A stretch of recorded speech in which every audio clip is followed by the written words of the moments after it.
और भारत बांग्लादेश सम्पर्क যখনই আমরা উচ্চারণ করব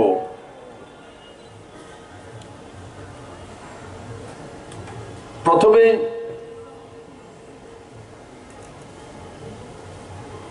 জাতির জনক বঙ্গবন্ধুর নাম উচ্চারণ করতে হয়।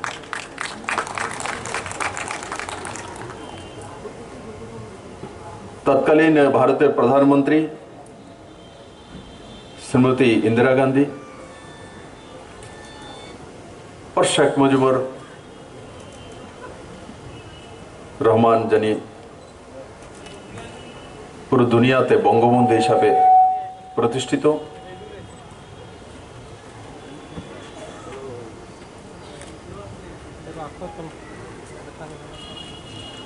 और আজকের দিনে সেই মহৎ ব্যক্তিত্বের সুকন্যা और অসাধারণ নেতৃত্বের অধিকারিণী বাংলাদেশের বর্তমান প্রধানমন্ত্রী শেখ হাসিনা মহোদয়া और ভারতবর্ষের সর্বকালের সর্বশ্রেষ্ঠ প্রধানমন্ত্রী নরেন্দ্র ভাই মোদীর প্রচেষ্টায় এই দুই দেশের মধ্যে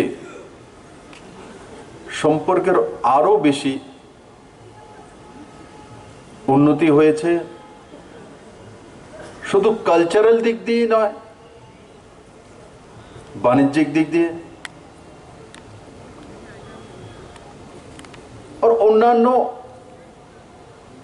যে প্যারামিটারগুলো কোনো রাষ্ট্রের উন্নয়নের জন্য বা কোনো জাতির উন্নয়নের জন্য যা যা প্রয়োজন দুই দেশের প্রধানমন্ত্রী এক নতুন দিশা নিয়ে কাজ করছে।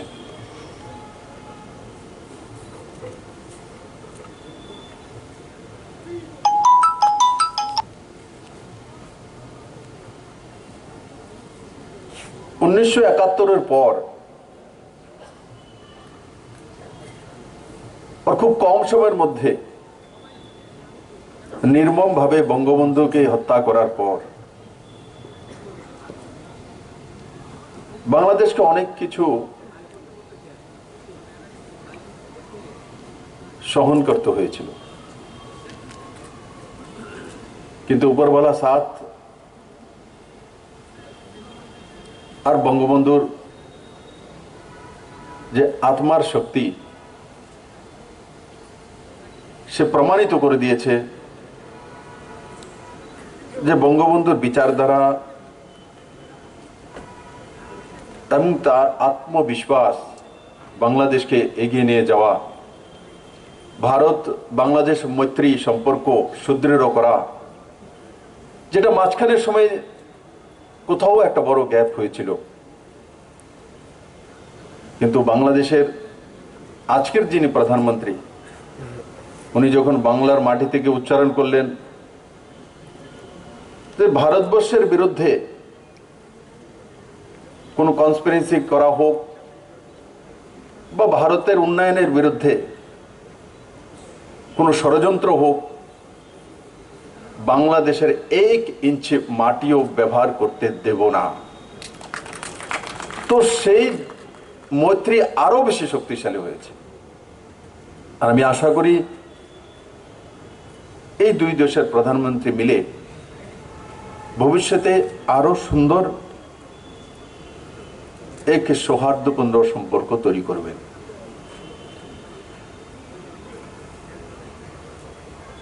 বন্ধুরা, ত্রিপুরাতে 2018-তে বিধানসভা নির্বাচনে পরিবর্তন এসেছে। তার আগেও একটা সরকার ছিল টানা বহুকাল, ও তারপর একটা নতুন সরকার এসছে, 23 মাস হয়েছে। ভারত বাংলাদেশের মধ্যে সম্পর্ক যে এক উচ্চ শিখরে যাচ্ছে, তার মধ্যে ত্রিপুরা সবচেয়ে বেশি অগ্রণী ভূমিকা পালন করে এবং তাতে ত্রিপুরা অনেকটা বড় মাত্রায় লাভান্বিত হয়েছে। সঙ্গে সঙ্গে বাংলাদেশও লাভান্বিত হয়েছে। চট্টগ্রাম বন্দর এসওপি और দুই প্রধানমন্ত্রী তার মধ্যে হস্তাক্ষর। ফেনী নদীর ব্রিজ কমপ্লিট হওয়ার পর সে রাস্তা 60 কিলোমিটার খুলে যাবে। তাছাড়া চট্টগ্রাম থেকে সেই বন্দর থেকে অল্টারনেটিভ এক রোড যেটা 200 কিলোমিটার উপরে বাই ট্রাক, সেটাও আন্তর্জাতিক রোড হিসাবে ব্যবহার করার পারমিশন পাওয়ার পথে। আর তার সঙ্গে সঙ্গে আশুগঞ্জ থেকে সোনামুড়া গোমতী নদী পর্যন্ত ছোট জাহাজ চলে আসা, ইন্টারন্যাশনাল প্রোটোকল রোড, ওয়াটারওয়েজ, এগুলোকে বাস্তবে পরিণত করা। ত্রিপুরার তো লাভ হবে চট্টগ্রাম বন্দরের দুয়ার খোলাতে, কিন্তু বাংলাদেশেরও তাতে লাভ হবে। বাণিজ্যিকভাবে হলদিয়া বন্দর যেই লাভটা আগে উঠাতেন নর্থ ইস্ট থেকে, নর্থ ইস্টের রাজ্যগুলোকে ট্রান্সপোর্টেশন করতে হতো হলদিয়া বন্দর দিয়ে, এখন নর্থ ইস্টের রাজ্যগুলো সবগুলো রাজ্যেই আগামী সুদূর ভবিষ্যতে চট্টগ্রাম বন্দর দিয়ে ট্রান্সপোর্টেশন করবেন। কারণ কি, চট্টগ্রাম বন্দর দিয়ে খরচা কম করবে। ত্রিপুরা নিজের এক রাজ্যের জন্য লাভ পাবে, কিন্তু বাংলাদেশ চট্টগ্রাম বন্দরের মাধ্যমে 8 রাজ্যের লাভ শেয়ার করতে পারবে, 8 রাজ্যের। তো তাতে বাংলাদেশের বড় মাত্রায় ফরেন ইকোনমি আসবে। আর নর্থ ইস্টের রাজ্যগুলোর জন্য নিশ্চিত সুবিধা হবে, কিন্তু সম পরিমাণের লাভ বাংলাদেশকেও পাওয়ার ব্যবস্থা দোনো প্রধানমন্ত্রী করেছেন। রেলপথ হোক, সড়কপথ হোক, জলপথ হোক আর হাওয়াই জাহাজ, ভারতবর্ষের অন্যান্য প্রান্তে কলকাতা থেকে, মুম্বাই থেকে, দিল্লি থেকে বাংলাদেশের যাওয়ার ব্যবস্থা আছে। বাংলাদেশের প্রধানমন্ত্রীর সঙ্গে যখন অক্টোবরে দিল্লিতে দেখা হয়েছিল, তো ওনাকে আমি ইচ্ছা প্রকাশ করেছিলাম যে বাংলাদেশ থেকেও ঢাকা থেকে ফ্লাইট যাতে আগরতলাতে আসে। আগরতলাতে এখন নতুন বিমানবন্দর হচ্ছে, নতুন টার্মিনাল হচ্ছে, আধুনিকতম ব্যবস্থা।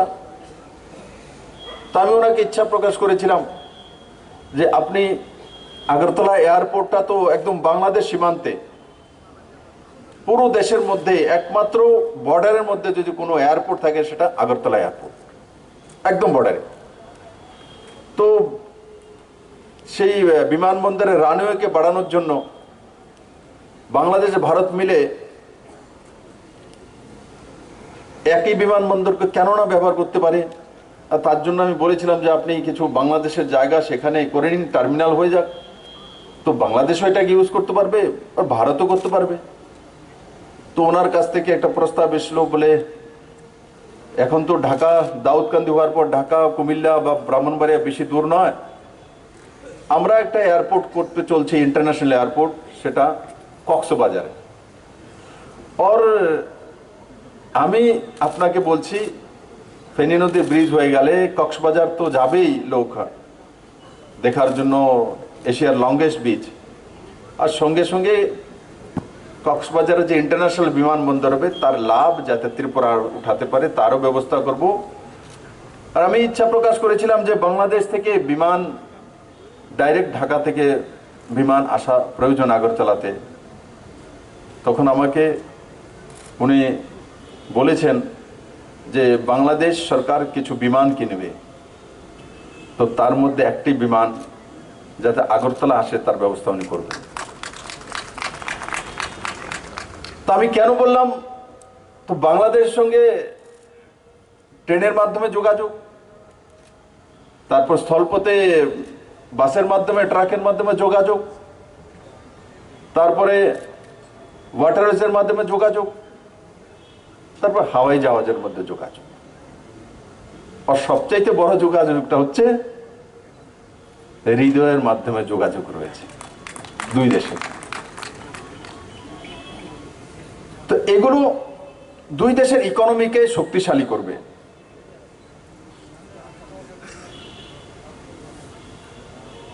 বন্ধুরা, ট্যুরিজম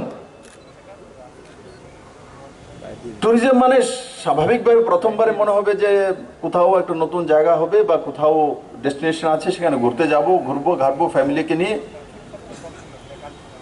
প্রাকৃতিক সৌন্দর্য দেখব, নদী নালা টিলা পর্বত, আর 2-3 দিন থাকবো। কিন্তু এখন সেই ট্যুরিজমের দিকগুলো চেঞ্জ হয়েছে, তার সঙ্গে আরো কিছু যুক্ত হয়। শুধু প্রাকৃতিক সৌন্দর্যই ট্যুরিজমের মূল বিষয়বস্তু তেমন নেই এখন। প্রাকৃতিক সৌন্দর্য তো রয়েছে, যে ছবি মারা হোক, ঊনকোটি হোক, বৌদ্ধ নিদর্শন হোক, নির্মহল, আমি যেখানে দাঁড়িয়ে আছি উজ্জয়ন্ত প্যালেস, ভুবনেশ্বরী মন্দির, এগুলো আছে ত্রিপুরা। বৌদ্ধ ফল, ও বাংলাদেশের কক্সবাজার হোক আর ঢাকেশ্বরী মন্দির হোক, और चट्टग्राम পাহাড়ি অঞ্চল, চা বাগিচা,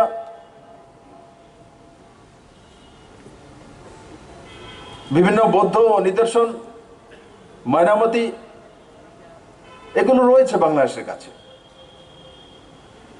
কিন্তু তার সঙ্গে সঙ্গে হেলথ ট্যুরিজম, সেটাও ট্যুরিজম।